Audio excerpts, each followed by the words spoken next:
මේ වීඩියෝ එකෙන් මම කතා කරන්න බලාපොරොත්තු වෙන්නේ කොහොමද අපි ඔඩිට් ෆර්ම් එකක් සිලෙක්ට් කරගන්නේ. හේතුව තමයි අපි චාර්ටර්ඩ් කරනවා නම් අනිවාර්යයෙන්ම ට්‍රේනින් පීරියඩ් එකක් කවර් කරන්න අවශ්‍ය වෙන නිසා. ප්‍රධාන වශයෙන් ගත්තොත් ඔඩිට් ෆර්ම් කැටගරි 3ක් ගැන අපිට කතා කරන්න පුළුවන්. එකක් තමයි Big 4 ඔඩිට් ෆර්ම්ස්. ඊට අමතරව මිඩ් රේන්ජ් එකේ ඔඩිට් ෆර්ම් සහ ස්මෝල් කැටගරි එකේ ඔඩිට් ෆර්ම්. එතකොට Big 4 ඔඩිට් ෆර්ම්ස් කියලා කියන්නේ සාමාන්‍ය ග්ලෝබලි රෙකග්නයිස් කරලා තියෙන ඔඩිට් ෆර්ම් හතර. ඒකට ඉන්ක්ලූඩ් වෙනවා Deloitte, PwC, KPMG සහ EY කියන ඔඩිට් ෆර්ම් හතර.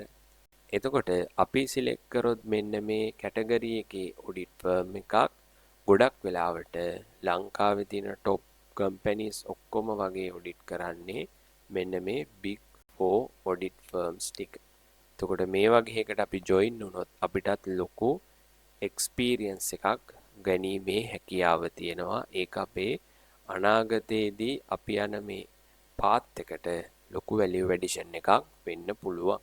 ඊට අමතරව ගත්තොත් මේ Big 4 ඔඩිට් ෆර්ම්ස් වල ගොඩක් වෙලාවට ස්ට්‍රක්චර්ඩ් ට්‍රේනින් ප්‍රෝග්‍රෑම්ස්, ඊට අමතරව training sessions, training tools, auditing tools and softwares මෙන්න මේ වගේ හයි ලෙවල් එකේ ඔඩිට් ට්‍රේනින් එකක් අපිට ලබා ගන්න පුළුවන් මෙන්න මේ Big 4 ඔඩිට් ෆර්ම්ස් හරහා. හැබැයි අපි ගත්තොත් ගොඩක් වෙලාවට ඔඩිට් පැත්තෙන් ගත්තොත් ටිකක් අපිට කාර්යබහුල වෙන්නත් පුළුවන්.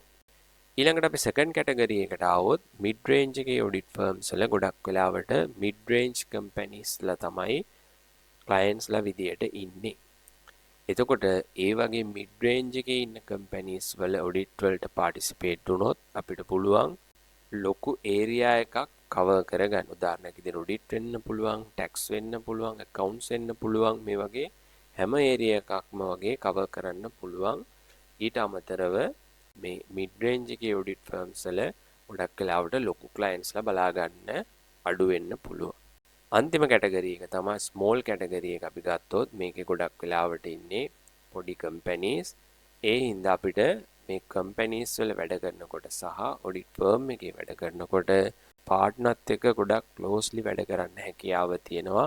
ඊට අමතරව අපිට ඕනම ඉෂුව එකක් ගැටලුවක් ආවොත් පාර්ට්නර් එක්ක වුණත් ඩිස්කස් කරලා ඒක සෝට් අවුට් කරගන්න පුළුවන්.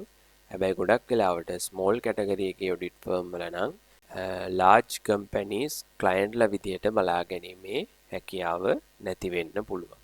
එහෙනම් ඔන්න ඔය කැටගරි තුනෙන් එකක් අපිට සිලෙක්ට් කරගන්න පුළුවන් අපේ රික්වයර්මන්ට් එක අනුව. ඊළඟට වැදගත්ම කාරණය තමයි අපි මේ සිලෙක්ට් කරන ඔඩිට් ෆර්ම් එක අනිවාර්යෙන් CA ශ්‍රී ලංකා එකේ approved training organization එකක් වෙන්න ඕන. එහෙම වුණොත් තමයි අපිට chartered එකට අවශ්‍ය training period එක cover කරගන්න පුළුවන් වෙන්නේ. මෙන්න මේ approved training programs අපිට බලා ගන්න පුළුවන් මෙන්න මේ CA ශ්‍රී ලංකා එකේ වෙබ්සයිට් එකේ අපි ගියොත් student කියන කැටගරි එකේ practical training කියන එකට ගියොත් ඒකේ අපිට මෙතන පල්ලෙහා දීලා තිනවා approved training partners කියලා. එතකොට මෙන්න මේකේ ඒගොල්ලෝ list down කරලා තිනවා. අපිට මෙතනින් කැටගරි එක select කරන්න පුළුවන්. public practice business level එකේ නම් අපි මොනවද තියෙන organisation අපිට යන්න පුළුවන්. ඊට අමතරව public practice එකේ business corporate strategic level යනවා නම් මොනවද approved organisation. ඊට අමතරව public practice එකට යන්නේ නැත්නම් ඒකෙදි තියෙන audit firms නැත්නම් මොනවද training organisation කියලා අපිට මෙතනින් බලා ගන්න පුළුවන්. එතකොට ඒක ඉතාම වැදගත්.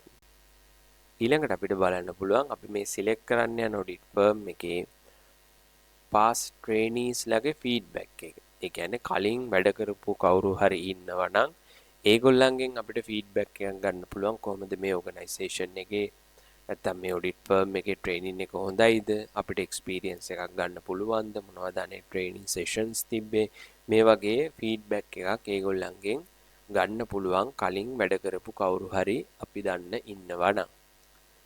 ඊළඟ කාරණේ විදිහට අපිට සාමාන්‍යයෙන් බලන්න පුළුවන් මේකේ තියෙන ලොකේෂන් එක. උදාහරණයක් විදිහට ගත්තොත් මේක අපි ස්ටඩි කරන තැනක් වෙන්න පුළුවන්, නැත්නම් අපි ගෙදර ඉඳන් යනවා එනවා නම් මෙන්න මේ ලොකේෂන් එක අපිට වැදගත් කොච්චර කාලයක් ට්‍රැවලින් වලට යනවද කියලා බලන්න පුළුවන්.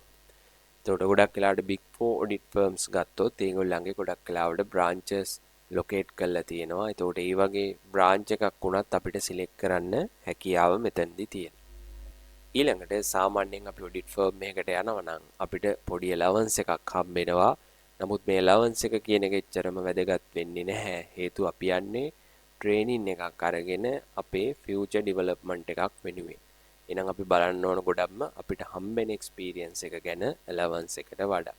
ඊළඟට අපිට බලන්න පුළුවන් අපි මේ ඕගනයිසේෂන් එකත් එක්ක ජොයින් වුණාන් පස්සේ නැත්තම් මේ ඔඩිට් ෆර්ම් එකෙන් අයින් වුණාන් පස්සේ මොනවද අපිට ක්‍රියේට් වෙන ඔපචුනිටිස් කියලා. ඒ කියන්නේ ඔපචුනිටිස් ආෆ්ටර් ට්‍රේනින්.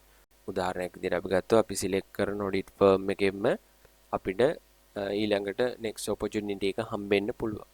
ඊට අමතරව අර කලින් කිව්වා වගේ අපි ගන්න එක්ස්පීරියන්ස් එක හොඳයි නම් අපිට ඊළඟ ට්‍රේනින් එකෙන් පස්සේ යන ජොබ් එක නැත්නම් ඔපචුනිටි එක හොඳ ඔපචුනිටි එකක් වෙන්න පුළුවන්.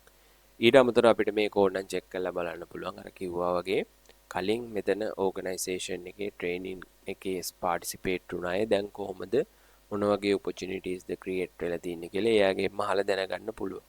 එහෙනම් මෙන්න මේ කාරණේ අපි අනිවාර්යෙන් බලන්න ඕන කාරණයක්.